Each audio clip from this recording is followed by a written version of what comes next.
ఓం స్వస్తి శ్రీ గణేశాయ నమః. మహర్షి వేదవ్యాస గురవే నమః. మహామహోపాధ్యాయ పద్మశ్రీ పుల్లెల శ్రీరామచంద్రుడు గారు రచించిన మహాభారత సార సంగ్రహము అను కావ్య గ్రంథమునందలి సభాపర్వము చదువుచున్నది జంగా కృష్ణమూర్తి. గాంధారి ధృతరాష్ట్రునితో ద్యూతం వలదు అని చెప్పుట. గాంధారి ధృతరాష్ట్రుని వద్దకు వచ్చి, మహారాజా, దుర్యోధనుడు పుట్టగానే నక్కవలే చాలా బిగ్గరగా ఓలపెట్టడం చూచి ఆనాడే విదురుడు వానిని త్యజింపుమని చెప్పాడు. నువ్వు అలా చేయలేదు. ఇప్పుడైనా వానిని విడిచివేయుము. దుర్బుద్ధులైన దుర్యోధనాదుల మాట విని మళ్ళీ జూదం ఆడించకుము. శాంతించిన పాండవులను మళ్ళీ కోపింపచేయడం కట్టిన సేతువును భగ్నం చేయడం వంటిది. శాంతించిన అగ్నిని రగుల్కొల్పడం వంటిది. కులపాంసనుడైన వీనిని విడిచివెయ్యి అని బ్రతిమాలింది. ఆ మాటలు విని ధృతరాష్ట్రుడు, కులం అంతా నశిస్తే నశించని, వీళ్ల మాట కాదనలేను. పాండవులు తిరిగి రాగానే వాళ్లతో ద్యూతం ఆడవలసిందే. అంతః కామం కులస్యాస్తు న శక్నోమి నివారితుం. యథేచ్ఛంతి తథైవాస్తు ప్రత్యాగచ్చంతు పాండవాః. పునర్ద్యూతం చ కుర్వంతు మామకాః పాండవైః సహ. సభాపర్వము 75, 11, 12. మళ్ళీ ద్యూత క్రీడ. ప్రాతికామి వెళ్ళి ద్యూతం విషయం చెప్పి పాండవులను మార్గమధ్యం నుండి వెనుకకు తీసుకొని వచ్చాడు. అందరూ సభాగృహంలో ప్రవేశించారు. శకుని వనవాసము, అజ్ఞాతవాసము మొదలైన పందెం చెప్పాడు. ఆ విధంగా జూదం ఆడగా యుధిష్ఠిరుడు ఓడిపోయాడు. పాండవులు వనవాసానికి సిద్ధం అయ్యారు. దుశ్శాసనుడు వాళ్ళు ధరించవలసిన వేషాదులను పేర్కొంటూ పరిహాసం చేశాడు. అంతటితో ఆగకుండా ద్రౌపదిని ఉద్దేశించి, నపుంసకులైన ఈ భర్తలతో ఏం సుఖపడతావు? కౌరవులలో ఎవరినైనా చేరు. ఈ వనవాస దుఃఖం తప్పుతుంది అన్నాడు. ఈ మాటలు విన్న భీముడు కోపోద్రేకంతో, క్రూరుడా, పాపాత్ములు మాట్లాడే మాటలు మాట్లాడుతున్నావు. నీవు ఈనాడు పలికిన ఒక్కొక్క మాట గుర్తు చేస్తూ నీ మర్మాలు కోసి చిత్రవధ చేస్తాను. నిన్ను రక్షించడానికి వచ్చి వాళ్లను కూడా అదే విధంగా సంహరిస్తాను.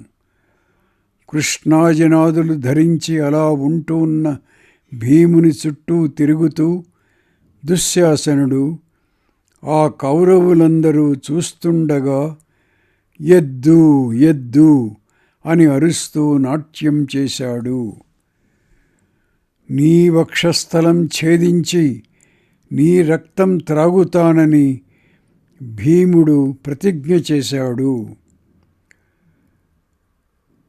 దుర్యోధనుని భీముని నడకను అనుకరిస్తూ అతనిని పరిహాసించాడు.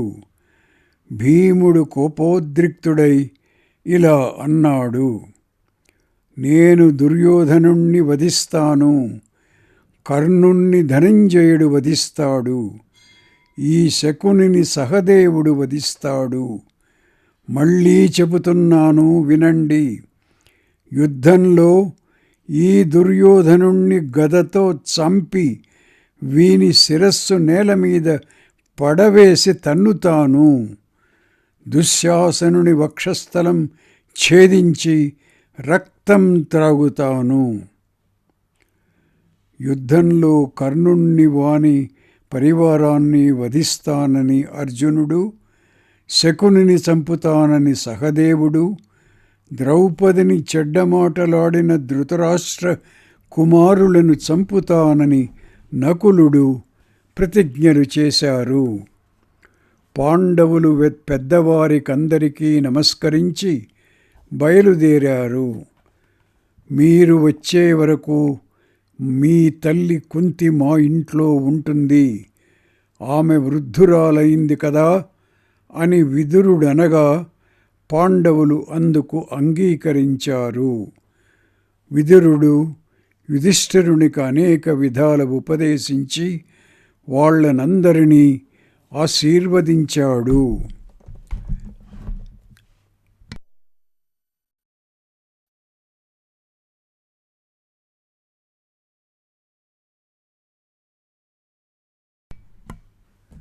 ద్రౌపది కుంతికి నమస్కరించింది. ఆమెకు కుంతి కర్తవ్యోపదేశం చేసి శోకపీడితమైన మనస్సుతో విదురుని ఇంటిలో ప్రవేశించింది. పౌరులందరూ దుఃఖార్తులై పాండవుల సుగుణాలను స్తుతిస్తూ ధృతరాష్ట్రాదులను నిందిస్తున్నారు. పాండవుల ఆ విధంగా వెళ్ళిపోతున్నట్లు విన్న ధృతరాష్ట్రుని మనస్సు చాలా వైకల్యం చెందినది. వెంటనే విదురుని పిలిపించి, విదురా, పాండవులు అరణ్యానికి వెడుతూ ఏమి చేశారు, ఏమన్నారు అని అడిగాడు. యుధిష్ఠిరుడు వస్త్రంతో ముఖం కప్పుకొని వెళ్ళాడు. భీముడు జబ్బలు చూచుకుంటూ వెళ్ళాడు. అర్జునుడు నలుమూలల ఇసుక చల్లుతూ వెళ్ళాడు. సహదేవుడు ముఖానికి రంగు పూసుకొని వెళ్ళాడు. నకులుడు ఒళ్ళంతా బూడిద పూసుకొని వెళ్ళాడు. ద్రౌపది పొడవైన జుట్టుతో ముఖం కప్పుకొని వెళ్ళింది. ధౌమ్యుడు యమదేవతాకములైన భయంకరములైన సామలు గానం చేస్తూ దారిలో ఉన్న కుశలు తెంపుకుంటూ వెళ్ళాడు అని విదురుడు చెప్పాడు. వాళ్ళు అలా ఎందుకు వెళ్ళారు అని ధృతరాష్ట్రుడు అడుగగా విదురుడు వాళ్ళ మనోభావాలను విశదీకరించాడు. నీ పుత్రులు మోసగించి రాజ్యం అపహరించినా ధర్మరాజు ధర్మం నుండి చలించలేదు. అయితే కోపం చేత క్రూరమైన నా చూపులు ఎవరిని దహించకూడదు అను అభిప్రాయంతో యుధిష్ఠిరుడు ముఖం వస్త్రంతో కప్పుకున్నాడు. నా బాహుబలంతో సమానమైన బాహుబలం ఉన్నవాడు ఎవ్వడు లేడు. దీనితో నేను శత్రు సంహారం చేస్తాను అనుకుంటూ భీముడు వెళ్ళాడు. ఇసుక వర్షం వలె శరవర్షం కురిపించి శత్రు సంహారం చేస్తాను అని అర్జునుడు ఇసుక చల్లుతూ వెళ్ళాడు. ఇప్పుడు నా ముఖం ఎవరూ చూడకూడదని సహదేవుడు నన్ను చూచి ఏ స్త్రీ కూడా మోహించకూడదు అని నకులుడు ఆ విధంగా వెళ్ళాడు. శత్రు స్త్రీలందరూ భర్తలు చనిపోగా ఈ విధంగా జుట్టులు విరబోసుకొని హస్తినపురంలో ప్రవేశిస్తారు అని సూచిస్తూ ద్రౌపది ఆ విధంగా వెళ్ళింది. కౌరవులు మరణించిన తరువాత వాళ్ళ గురువులు ఈ యమదేవతాకములైన సామలు గానం చేస్తారు అని ధౌమ్యుడు అలా వెళ్ళాడు. పాండవులు వెళ్ళిపోతున్నప్పుడు భరతవంశీయుల వినాశాన్ని సూచిస్తూ అనేక దుశ్శకునాలు బయలుదేరాయి. మేఘం లేకుండా మెరుపులు మెరిశాయి. భూమి కంపించింది. పర్వదినం కాకపోయినా రాహువు సూర్యుణ్ణి మింగివేసింది. హస్తినపురానికి అప్రదక్షిణంగా తిరుగుతూ ఉల్కపడింది. మాంసం తినే గ్రద్దలు, నక్కలు, కాకులు మాంసం ముక్కలు తెచ్చి దేవాలయాల మీద, చైత్యాల మీద, ప్రాకారాల మీద, బురుజుల మీద పడవేస్తున్నాయి.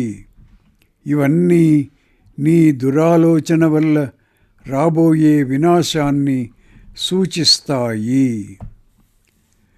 ధృతరాష్ట్రుడు, విదురుడు ఈ విధంగా మాట్లాడుకుంటుండగానే నారదుడు కౌరవ సమూహమధ్యంలో దిగి, ఇప్పటి నుండి 14వ సంవత్సరంలో కౌరవులందరూ దుర్యోధనుని అపరాధం చేత, భీమార్జునుల బలం చేత నశిస్తారు అని చెప్పి వెళ్ళిపోయాడు.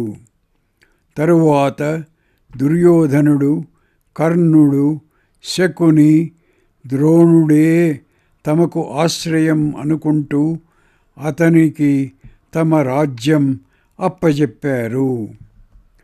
ద్రోణుడు ఇలా అన్నాడు: పాండవులు అవధ్యులంటారు. మీరందరూ నా రక్షణ కోరి వచ్చారుగాన నేను మిమ్ములను విడిచిపెట్టను.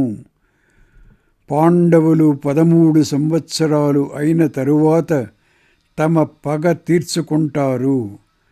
ద్రుపదుని కుమారుడైన దృష్టద్యుమ్నుని నుండి మాత్రమే నాకు ప్రాణభయం. ఎందువల్లనగా అతడు నన్ను వధించడం కొరకే పుట్టాడు. మీరు మంచి యజ్ఞాలు చెయ్యండి. పాండవులు వనానికి వెళ్ళగానే ధృతరాష్ట్రుని మనస్సులో తీవ్రమైన చింత ప్రవేశించింది. అప్పుడు సంజయుడు అతని దగ్గరకు వచ్చి, రాజా, శత్రుబాధ ఏదీ లేని విశాలమైన సామ్రాజ్యాన్ని సంపాదించావు కదా, ఇంకా ఇలా విచారిస్తున్నావెందుకు అని ప్రశ్నించాడు. బలవంతులు, మహారథులు అయిన పాండవులతో విరోధం తెచ్చుకున్నాను. విచారం లేకుండా ఎలా ఉంటుంది అన్నాడు ధృతరాష్ట్రుడు. మహారాజా, ఇది స్వయంగా తెచ్చిపెట్టుకున్న వైరం. భీష్మద్రోణాదులు వద్దంటున్నా కూడా నీ పుత్రుడు సిగ్గులేనివాడై వెళ్ళిపోతున్న పాండవులను వెనుకకు రప్పించాడు. దేవతలు ఎవనికి పరాభవం చెయ్యాలని అనుకుంటారో వాని బుద్ధిని పక్కన లాగేస్తారు. దానితో వాడు విషయాలన్నీ తలక్రిందుగా చూస్తాడు. యస్మై దేవా ప్రయచ్చంతి పురుషాయ పరాభవం బుద్ధిం తస్యాపకర్షంతి సో వాచీనాని పశ్యతి. సభాపర్వము 81:8. బుద్ధి కలుషం అయిపోవడంతో వినాశం సమీపించగా నయం వలె నీతి కానిది నీతి వలె కనబడుతుంది. అదే హృదయంలో నాటుకొని పోతుంది.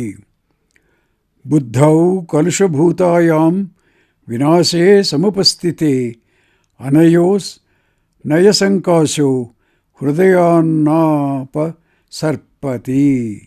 సభాపర్వము 81:9. అనర్థం మంచి విషయం అనర్థంలాగా కనపడుతుంది. అదే వానికి ఇష్టం అవుతుంది, చివరికి నాశం కలిగిస్తుంది.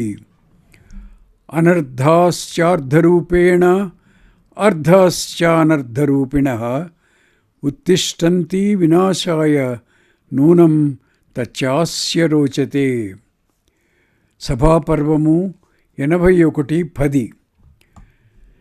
కాలం దండం ఎత్తి ఎవరి శిరస్సు ఖండించదు. కాలం బలం ఏమనగా విషయాలను విపరీతంగా చూపిస్తుంది. నకాలో దండముద్యమ్య శిరః కృంతతి కస్యచిత్ కాలస్య బలమేతావత్ విపరీతార్థదర్శనం. సభాపర్వము 81:11. ఆనాడు పాంచాలిని సభలోనికి ఈడ్చుకొని వచ్చారు. ఏకవస్త్ర అయిన ఆమె పాండవులను దీనములైన చూపులతో చూచింది. అలాంటి స్థితిలో ఉన్న ఆమెను కర్ణుడు, దుర్యోధనుడు ఎన్నో దుర్భాషలాడారు. రాజా, ఇదంతా నాకు ఆకులంగా కనపడుతూ ఉన్నది అన్నాడు సంజయుడు. ధృతరాష్ట్రుడు, సంజయ, దీనమైన ఆమె చూపులు పడితే భూమండలం భగ్గుమంటుంది. నా పుత్రులు ఎవరైనా మిగులుతారంటావా? ఆమెను సభలో అవమానిస్తున్నప్పుడు గాంధారితో సహా స్త్రీలందరూ బిగ్గరగా ఏడ్చారు. సాయంకాలం అగ్నిహోత్రాలు జరగలేదు. ద్రౌపదిని అలా లాగడం వల్ల బ్రాహ్మణులందరూ కోపావిష్టులయ్యారు. ఇంకా అనేకమైన ఉత్పాతాలు కనబడ్డాయి. అప్పుడు విదురుడు నాతో, ఈనాడు ద్రౌపదిని సభకు లాగికొని వచ్చారు. దీనితో భరతవంశానికి అంతం అన్నాడు. అథాబ్రవీన్ మహాప్రాజ్ఞో విదురుః సర్వధర్మవిత్ ఏతదంతాస్తు భరతాః యద్వః కృష్ణ సభాంగతా. సభాపర్వము 81:29.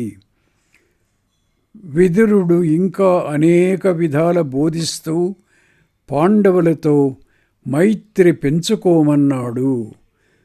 కానీ నేను పుత్రుల కోరికను కాదనలేక అతని మాటలు వినలేదు అన్నాడు. ఇంతటితో సభాపర్వం సమాప్తం. ఓం తత్సత్.